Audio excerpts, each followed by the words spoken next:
Hello, everyone. Welcome to the Ozark's Writers Workshop. I really hope you've been enjoying all the lectures. I know I certainly have been.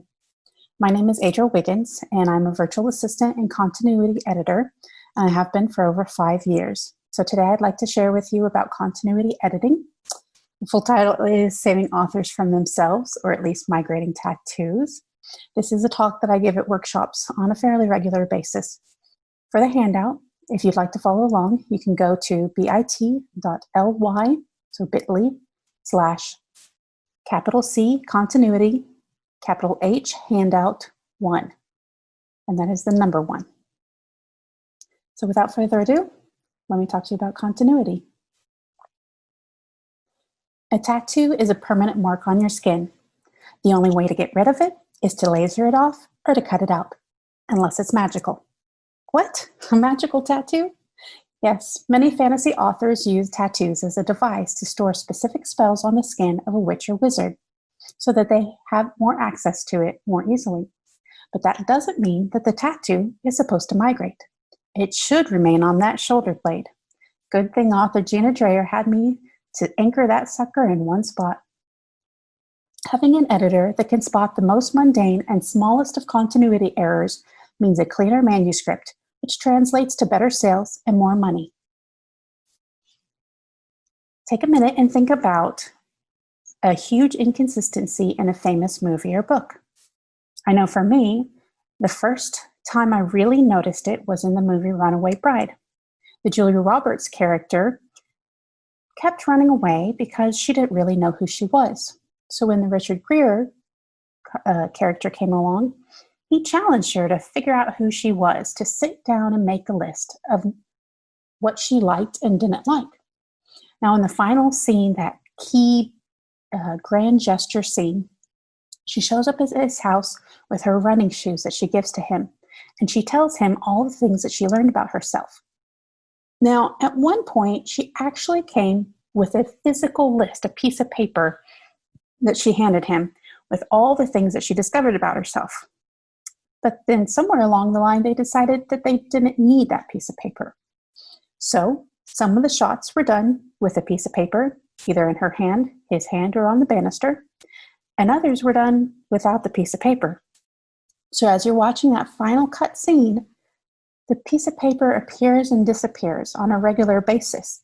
And it's not necessarily those shot over her shoulder versus those shot over his shoulder. It just comes and goes, and there's no consistency even in that.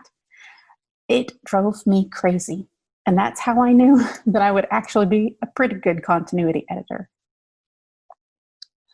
Really passionate fans will notice any mistakes in details. Even if you never have a screaming horde of fans like J.K. Rowling, someone will notice that your Moaning Myrtle toilet has both a U-bin or an S-bin, depending upon the book. Someone will notice that you changed that character's name. Someone will email you to tell you that the grammar of your made-up language isn't consistent. And yes, I've both sent and seen all of those emails. Noticeable errors throw readers out of the story, which can lead to a buildup of bad reviews and reported quality issues. The cleaner your book is of both minor and major mistakes, the better the ratings will be, and the more it will sell. Continuity screw-ups will cost sales ultimately. Consistency, however, will encourage sales, especially for readers who notice obscure accuracy. Consistency shows that you as the author care about producing a high-quality product. You don't want to look like an idiot, and having a continuity editor relieves one stress of crafting a world and gives you peace of mind. It'll also lower your need to edit and re-upload your book due to quality reports, saving you both time and money. So, when do continuity errors occur? Continuity errors can happen anywhere, but they consistently show up in 3 places in the process. When an author writes multiple drafts of a book, especially when a plot needs to be reworked, continuity errors pop up. Continuity errors are also introduced during the final revisions of a manuscript when it comes back from the copy editor. Often the copy editor didn't know that the author changed the character's name, or perhaps that there needed to be a new day inserted, and the author forgets that that was their intention once they're going through the copy editor's revisions.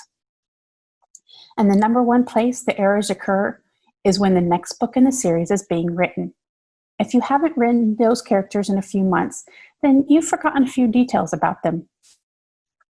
Where does continuity matter? For the next several moments, I'll show you some awesome tools you can use and give real examples from my years of editing experience. First, the world needs to be consistent. Map Creator, this is great for those who love to spin worlds from nothing. Steve Turnbull's Dragon of Esterness series is set in a beautifully vivid world full of strange creatures. Having a map of Esterness made it easier to calculate travel times, adding realistic obstacles to Cantese's adventures. So just how far is it, Jacqueline, from the coast, Steve? Wikis. In your world, do shifters take their clothes off, or do their pants transform magically with them? These are the kinds of things that inquiring minds need to know. Many authors or series fans create wikis based on a series that keep track of many details like this. The handout has several places where you can create your own wiki. Second, the timeline needs to be consistent. Steve Turnbull says, I'm terrible at time mostly, perhaps because a lot happens in a short period of time in a story, but it takes weeks to write, so it always seems longer than it is.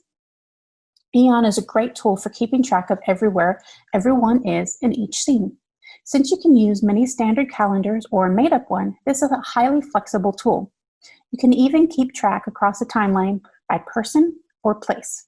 In the Veronica's Life series, Steve often moved characters halfway across England for one scene, then they were suddenly back for the next. Steve, even with it being a post road, it would have taken her 3 days to travel that, not half a day, so she couldn't have been at that confrontation. Which date is a great tool for looking at which day of the week any date in history occurred. This is especially important for historical novels like the Veronica's Life series. However, it can also be useful for alternate universe calendars. Exactly which day in 1910 did Veronica get married? Do you want it to be a Saturday or Sunday? Moonpage is a great tool for keeping track of what stage a moon cycle is in. If you have your book based in reality at all, go ahead and pick a random month, then track your book across Moonpage's calendar. After all, unless it's on another planet, a whole moon can't happen in 2 weeks. Third, the scene needs to be consistent. Room Sketcher is a great tool if you're a tech-savvy person with a lot of scenes in the same room. Gina, that ugly leg lamp belongs by the back corner, not behind the big chair, not next to the door. On the other hand, whiteboards are old school, but they still work. Move your pieces of furniture and people around until you find a layout that you like. Gina, that's pretty cool that you can open the door on the other side of the room while still sitting down. Art modeling dolls are especially great for fight scenes or sex scenes. There are also digital versions of modeling dolls listed in the handout. Gina, how was she sitting on his lap exactly? Because I don't think she was a gymnast. Fourth, the characters need to be consistent. In Ranger's Apprentice, Will's eyes are either blue or brown, depending upon the book. Character sheets are used, especially in the romance genre, with a famous person's photos, making it a lot easier to keep track of what a character looks like. Even if you don't write romance, there are hundreds of example character sheets and fill-in-the-form versions online. There are also options in Scrivener to keep track of characters. Gina, how do you spell Brittany? Because we're only 1 chapter in and you've already spelled it 10 different ways. A character's education and voice can also be a big point of inconsistency. Since when did he start using 3-syllable words? Scrivener has a dialogue-focused tool for this. Steve, why is Amada learning to count when she was reading Shakespeare in Book 2? Spreadsheets. When I first started this job 5 years ago, I used just a basic notes document to keep track. It wasn't very advanced. I mainly used it to keep track of how to spell characters' names. Now I have a much more advanced spreadsheet that changes a bit with each new series and as different needs come up. Now I keep track of everything. Ava, how exactly was her mother murdered? Because the story she's telling now doesn't match up with the memory from the first book. Finally, who can help you with continuity? Beta readers often help keep a character true to themselves. Copy editors are great for in-book continuity, but not so much for in-series continuity. ARC teams are often a last line of defense, but should be familiar with the world in order to catch stuff. Continuity editors provide a series Bible that's great when you're writing the next installment.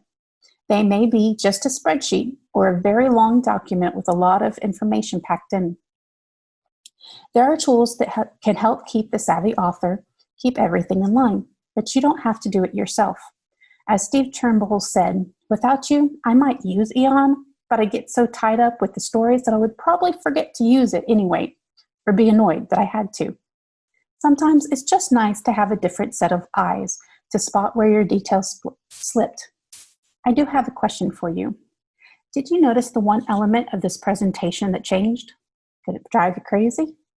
Don't drive your readers crazy. Anchor your tattoos. Now, in addition to the handout, there's also an example of my continuity spreadsheets. You can see that at bit.ly/C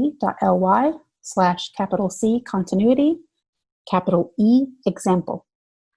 Thank you all very much and enjoy the rest of Ozark Writers Workshop.